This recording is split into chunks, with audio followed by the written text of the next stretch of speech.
Okay, we're gonna call the New Richmond Exempted Village School District Board of Education meeting back in the regular session at 6:10 p.m. with the first item on the agenda is the approval of the rest of the agenda for today. It is recommended the Board of Education approve the agenda as presented. I'll second. Got that, Matt? I do. Okay, all right, roll call. All right, Mrs. Story? Yes. Mr. Wells? Yes. Mr. Wood? Yes. Mr. Zimmerman? Yes. All right, superintendent's report. Thank you. As this will be my final board meeting, serving as the interim superintendent, I wanted to take a moment to express my sincere gratitude. Thank you for the privilege of serving our students, our staff, families, and this board for the past 6 months. It has been an honor to lead the district during the transitional time and to support the work being done across our schools each day. I've been continually inspired by the dedication of our teachers and our staff, the resilience and promise of our students, and the unwavering support of our parents and community. I'm proud of the progress we've made together and the stability we've maintained through this time period, this interim period. I also want to extend my deepest thanks to our administrative team, whose collaboration, professionalism, and steady leadership have been invaluable. In particular, I'd like to thank our treasurer, Matt Pritchard, for his constant support, sound guidance, and steady hand. His partnership has been instrumental during this time, and I'm truly grateful, especially as a new superintendent serving in that role.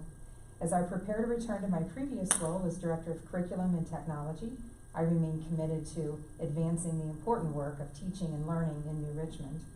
Tonight, I also want to warmly welcome Mr. Paul Daniels as he steps into the role of superintendent, and I look forward to supporting his leadership and working together to continue moving our district forward. Thank you again for the opportunity to serve you and the district of New Richmond. That's my superintendent's report. Thank you. Well, thank you, Jill, for everything you've done. Judy did a tremendous job. Thank you for everything. Yeah. Thank you. Absolutely. First week on the job, it was like Feet to the fire. I learned a lot. All right. Total for participation, we can skip over. So, first reading of policy and policy revisions. Tonight we have a number of policies that are required by law. They're on the agenda just for first reading for tonight, so we will have time for review, and we'll have another work session before the next board meeting, and then they'll be on August's board meeting for second reading and adoption. Those are the policies, and then we have approval of technical changes to some other policies. A few months ago, when I took on the role as the interim superintendent, we had a number of policies that listed Mr. John Fry and myself as investigators or Title IX representatives, etc. I couldn't serve in both roles, so the board changed that to Mr. John Fry and to Dr. Jamie Kuntz. Now that I'm returning to my role as Director of Curriculum and Technology, we are asking the board to vote on approving those technical changes to switch those names back on those policies tonight. Okay, so it is recommended the Board of Education approve technical changes to the following policies renaming compliance officers. And they are listed on the screen. I don't want to read through each one of them, but you can see on the agenda. So that's the recommended motion. Do we have a first and a second? So moved. Okay, Ms. Story. I'll second it. I'll do the second this time since they're staring at each other. that's one of my favorite. I was trying to think. All right. Any discussion? Okay, roll call. All right, Mr. Zimmerman? Yes. Mr. Wooten? Yes. Mr. Wells? Yes. Mrs. Story? Yes. All right. Human resource items. Thank you. Item A, we have a number of resignations. I'd like to particularly call out Tina, our head custodian at Locust Corner. She is resigning for the purpose of retirement. I'd like to thank her for her years of service. Item B, we have we're recommending Steve Wolf as our systems engineer. a one-year contract at step 1 for that new role, or his hiring in that role. Item C, certified employees. We have 3 certified employees. We have 2 exempt employees. Item D, Mary Henderson taking over the role as building principal secretary at Locust Corner, and then Taylor Moore, a student nurse. Item E, we have 2 recommendations for classified employees, both paraprofessionals. Item F, we have 1 recommendation for substitute classified employees, food service employee. Item G, supplemental contracts. We have 1 new recommendation, and that is our assistant high school volleyball coach, Liz Ensley, who is coming to us as a new science teacher.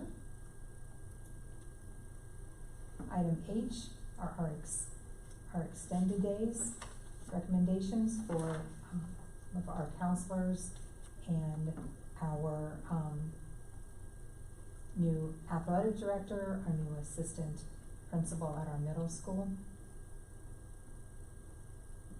Item I, asking for unpaid leave of absence approval for an employee at Locust Corner who's out on medical leave, would be approved through this coming October, and then he may or may not reapply after that. He legally has 2 years to be unpaid on medical leave.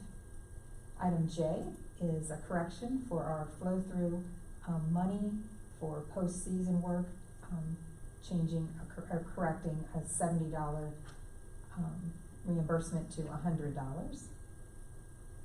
Item K, science of reading reimbursement. I believe this time we are on our final 2 science of reading reimbursements, and we have been reimbursed from the state for those. Item L is a recommendation for us to approve an employee to work on our Linked Up onboarding. Linked Up is coordination between our county and us to provide meaningful hands-on work, learning experiences for students. The students who are in member districts are connected with meaningful career exploration opportunities tailored to their interests and strengths, and it helps businesses discover talented, motivated students who are ready to contribute fresh ideas and grow the workforce of tomorrow. Item M is approval of the shared service stipend for Mr. Luke Cox, our transportation director, for our shared services with Felicity Local School District. Item N is asking for approval for our high school teacher to make some revisions to our pacing guides for some business courses and financial literacy course.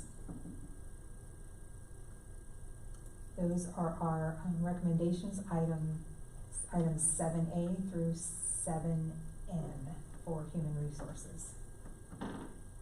Okay, it is recommended the Board of Education approve items 7A through 7N. So moved. I'll second.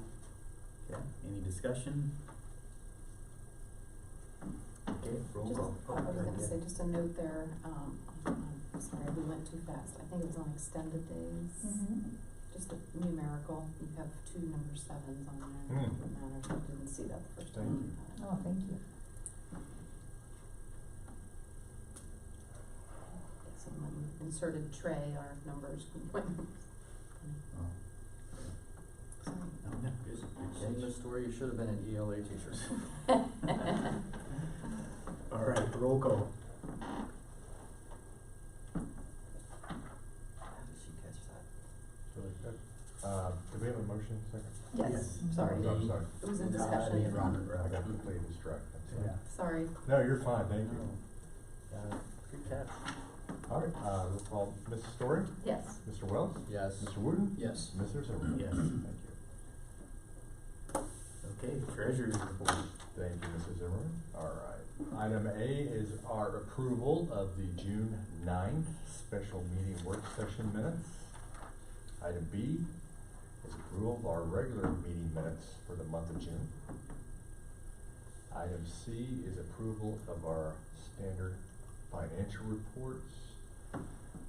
Board report this year is, I get kind of nerdy with some of these numbers because it's the end of the fiscal year.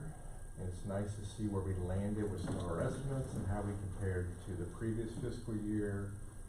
So I think, scroll down just a little bit more right there. Thank you, Gord.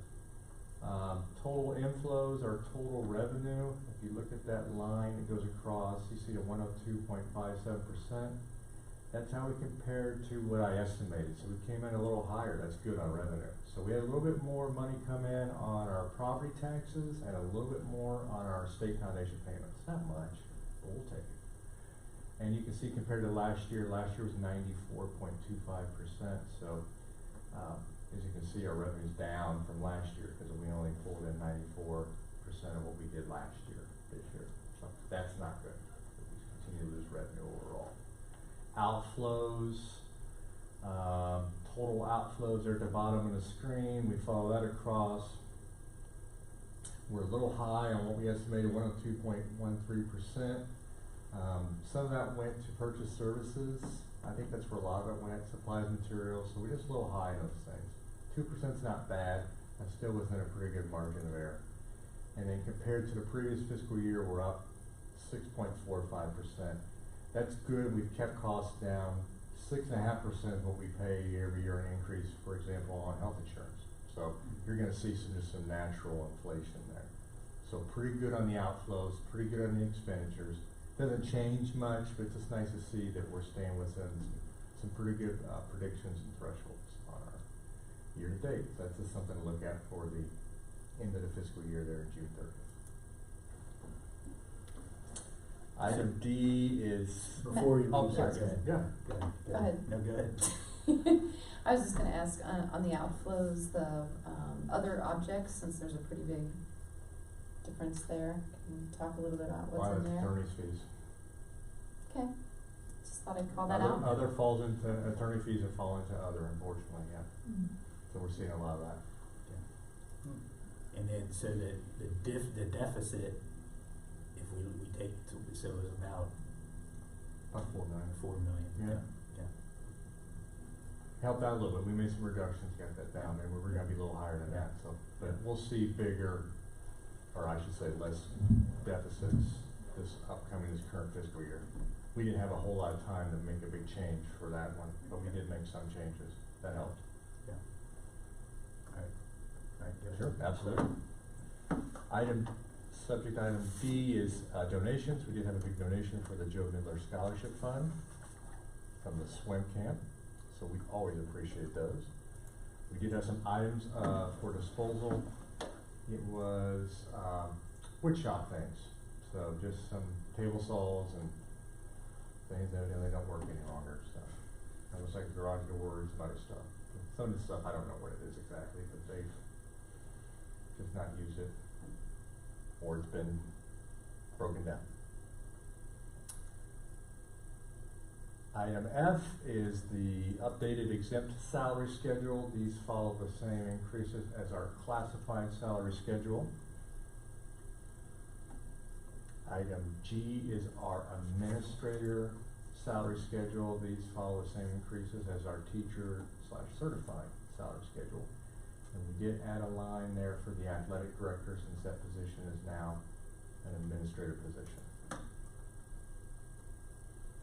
Item H is a data services agreement, and I'll let Mr. Daniels explain this in a little bit more in depth.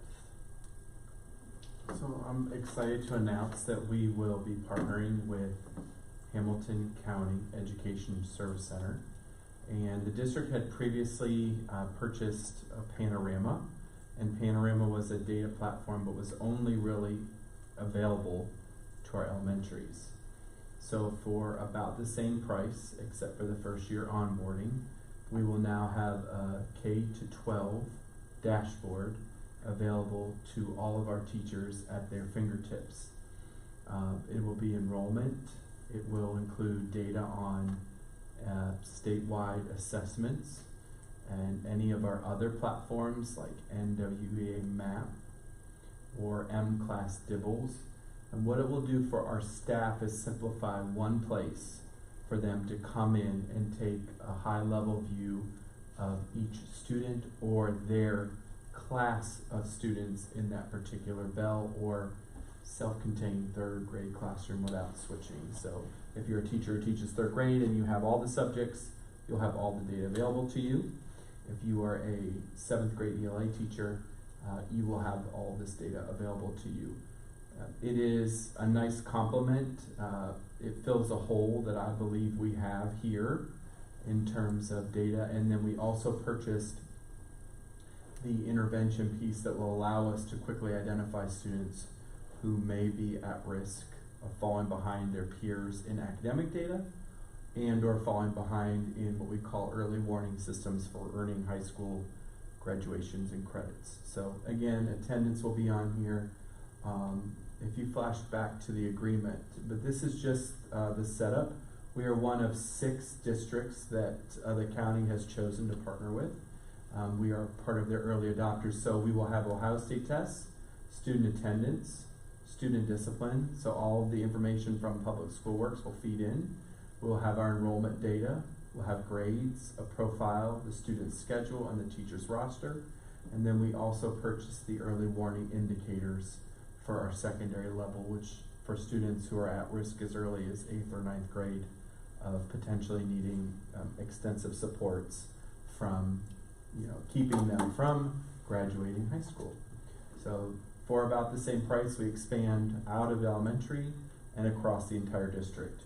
Onboarding does come with this, so the team here at our office will have an onboarding, our principals will have an onboarding, and our staff will have onboarding. So we are very excited. It is tied to the number of your kids that you have, so your service agreement is based on the number of children you have. But I will say that we've worked really hard to input all of our data to the point where they're now ready to train. So we've got this up and running in a little over 4 weeks. That's great. So the nice thing is it's one stop. You don't have to go everywhere, and there'll be data at our principal's hands or our teacher's hands just very quickly that won't require, which should reduce the workload we're a small district, so I think of our EMIS coordinator as always the one pulling all the data. Now the work that she does on a daily basis goes to Hamilton County Cooperative, HCCA, gets uploaded, and then every night we are refreshed and uploaded. And it's pulling in all of our data, so we're very excited. We will roll this out through the early part of this academic year. Item A is confirming purchase orders. We do have 3 confirming purchase orders on the board agenda. Again, these are, when we get invoiced without a purchase order and it's over $3,000, the Board of Education has to be made aware of it per Ohio Revised Code and the state auditors. A couple of these were urgent repairs, and then one was just for the OSBA search committee where we just have a purchase order in place for superintendent search. So the funds are there, it's just putting the cart before the horse. Item J is the Claremont County Sheriff SRO agreement. We have an MOU, so we have a change to this, and once again, I'll let Mr. Daniels elaborate a little bit more on that. We do have our standard agreement with Deputy Goldsmith from the county, who is on site here on the secondary campus. There is a change to the second MOU. We were paying less than partner districts, and the team over there from the sheriff and the county prosecutor believed they needed to align our agreement. So we will move from $40 an hour to $50 an hour in terms of having our Monroe elementary coverage will increase by $10 an hour to match partner districts in the county.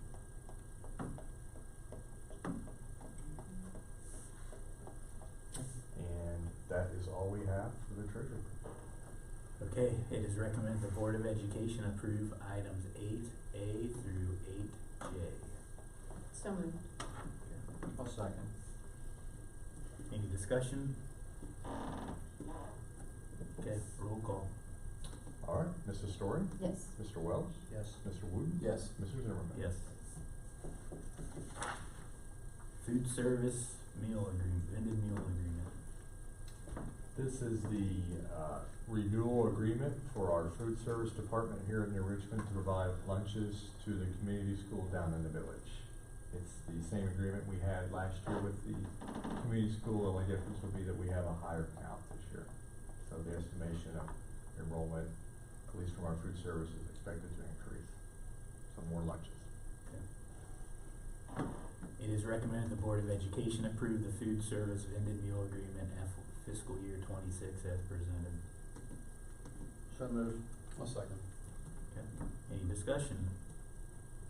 Okay, roll call. All right, Mr. Zimmerman, Yes. Mr. Wooten, Yes. Mr. Wells, Yes. Mrs. Story. Yes. Okay, academic report. Thank you. Our first item, A, is second reading of our pacing guides for our new social studies program, TCI, for grades 3, 4, and 5, and TCI for grades 6, 7, and 8. I presented these pacing guides and our new programs at our June board meeting. And this is asking for adoption of those pacing guides 3 through 8. Okay. Upon second reading, it is recommended the Board of Education adopt social studies pacing guides grades 3 through 5 and grades 6 through 8 with TCI. Also moved. Okay. Second. Any discussion? Okay, roll call. Mrs. Story, Yes. Mr. Wells, Yes. Mr. Wooten, Yes. Mr. Zimmerman. Yes. Thank you. I also just wanted to mention what's coming up in curriculum. I'm now entering my 5th year in curriculum, and during the last 4 years, we have revised and implemented strong research-based programs in English language arts, math, and in science. And then this coming school year, 2025-2026, we'll be implementing our revised social studies curriculum. This is the year that we will then also at the same time be researching and revising curriculum for fine arts, foreign language, and for business. It also gives us time to, now that we've been implementing ELA, math, and science for a number of years, to work with each other, our teachers, to refine, make any tweaks that we need to curriculum, and then just continue to make our experiences in the classroom stronger and more robust. I know I say it all of the time, every time I get an opportunity to talk to the board, but I remain so impressed and proud to work with our teachers. They are very dedicated and committed to providing the best possible classroom experiences, and have worked very hard to not only choose curriculum and programs that are good for our students, but have implemented all of these at a fast pace to get us up to speed, and done very well in all of them, and are very committed to making those programs good experiences for all of our children K-12. Okay. Thank you. Item 11 is the elementary and secondary handbook revisions. Yes, we, for the past couple of years, have had student badges, predominantly for students as they get on and off the school bus, as well as paying for lunches. That has been identified as an efficiency, that we could not have those students wear the badges. It has not been as successful as used as we would like. We have worked with transportation, and rather than the students having to badge on and off the bus, the program will still work. The bus drivers will code in every student as they get on the bus, and code out every student as they get off of the bus. But they're trying to do it now anyway, because the students aren't wearing their badges. So because of that change, we are asking for a revision, or we're going to be revising the elementary and secondary handbooks to take out the language regarding student badges. And that will be a cost savings for the district also, to not be providing those badges and the replacement badges and the replacement badges. And more replacement badges. Okay, it is recommended the Board of Education approve the removal of the following from the elementary and secondary handbooks around student badges, as shown on the screen. Also moved. I'll second. Any discussion? So just wanna say, I mean, this is certainly an expectation of many employers as you entrance and egress buildings for time punching. Certainly recognize that students are younger and perhaps more forgetful, but just concerned about the accuracy. Have we examined the accuracy of bus drivers logging all of that by hand? Luke would share when we put him on the spot that with the number of badges that are misplaced, that there is a lot of work happening on the iPads already when the kids are entering and exiting. I asked him from an employee's perspective, what is our increased time, or are we gonna lose productivity? And he just said that some of our larger developments and larger stops, he'll continue to monitor and make sure that we're not falling behind in our routing, but he didn't believe we would based on our usage. And he also wanted us to reiterate that parents, through the app, whether the child has the badge or not, will know whether the child has gotten on the bus or off the bus. From a reporting standpoint, he'll be able to pull that very quickly. So he's If the bus driver logged the child on well, or off, yes, correct? and he does check their accuracy and productivity routinely now. So he'll just continue to do that and work with anyone that's not doing it accurately. But he would tell you there were so many badges not being worn, lost, or misplaced that the key entry was happening much more frequently than the badging. After the bus drivers get to know the students, this should be as seamless as it is now. They're doing it now. Same in our cafeterias, our food service workers. The students are not bringing they don't have their badges when they get on the buses. They also aren't having their badges when they go to the cafeteria. So the food service workers are doing that same work in there and are used to doing that. They know the students very well. Any other discussion? Okay, roll call. Mrs. Story? Yes. Mr. Wells? Yep. Mr. Wooden? Yes. Mr. Zimmerman? Yes. Communications report. So what you can see on the screen now, I think I brought this up a couple months ago briefly at one of the meetings that we had, but this is going to be the new formatting for some of the newsletters coming out from our schools. This is engaged through Apogee, the same company that does the website and a bunch of other stuff. So I put these two together. This is Locust Corner, and I also have one for the high school. These are based off of the last newsletter that they sent out for the school year ending last year. So this is what Locust Corners would look like. It's very important when you post stuff online like this for it to be contrasting so people with cognitive blindness can read it, for the various ADA compliance things that we have to do.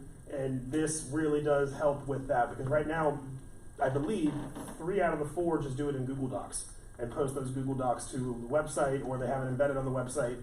So there isn't really a way for them to send these out easily or for them to have ADA compliance with those. With this, we work with the same lists that we would use to send out a snow delay or something along those lines. All of those lists can be pulled into Engage, and you can send out these newsletters through those same lists. We can also use it, we can also do sign-ups for people who aren't in the community who want these lists, just like we currently do now at the high school, because there are some people who aren't on our SIS who want these things too down in the village and things like that. So this is just what it would look like here from a standpoint for Engage. If Locust Corner, there is a bit of a wall of text here. There's a lot that was in these newsletters. They are very robust sources of information. So for the high school one, what I did was I can show them how that they can kind of break it up just by changing the background color on things like that. It's still easy to read, but it's not just a solid wall of white text from the top all the way down to the bottom. It also does allow you to put little images in. These little paw print things are what I found to break up some of the more longer paragraphs instead of just having the giant blank space. And it also lets you put in galleries of photos, although I don't really like that because you can't really do anything with these. I don't know why you can't click them and make them bigger. But you can also just put regular photos in, so that's probably what I will tell people to do. You just sit there, and it just doesn't do anything. I did for about 10 minutes earlier today. But it links everything, it works through ThoroughShare perfectly. It'll be a great resource. We will have access to this for every teacher and every staff member in the district can send out newsletters if they need to. They will be limited. We don't want people to just start spamming things with everyone. People will have to revise these and look at these before they go out. But anyone who wants to send out a newsletter for their classroom, for their club, they can as soon as we get this launched. Mostly all that means is just putting the staff members into the system. So, thank you. Garth, what's it called again, the new service? What is it called? You had a name, I think. Or is it Engage. Engage? Yeah. Thank you. Yeah. All right. Thank you. Thank you. All right. Next on the agenda is executive session. It is recommended the Board of Education enter an executive session for the purpose of consideration of the appointment, employment, dismissal, promotion, demotion, or compensation of a public employee. Conferences for the public body concerning disputes involving the public body that are subject of pending or imminent court action in accordance with Ohio Revised Code 121.22, paragraphs 1 and 3. So moved. Okay. I'll second. It's okay, go ahead. Okay, got it, Mr. Wooten. Okay, roll call. All right, Mrs. Story? Yes. Mr. Wells? Yes. Mr. Wooten? Yes. Mr. Zimmerman? Yes. 6:41. Yep. We can call you.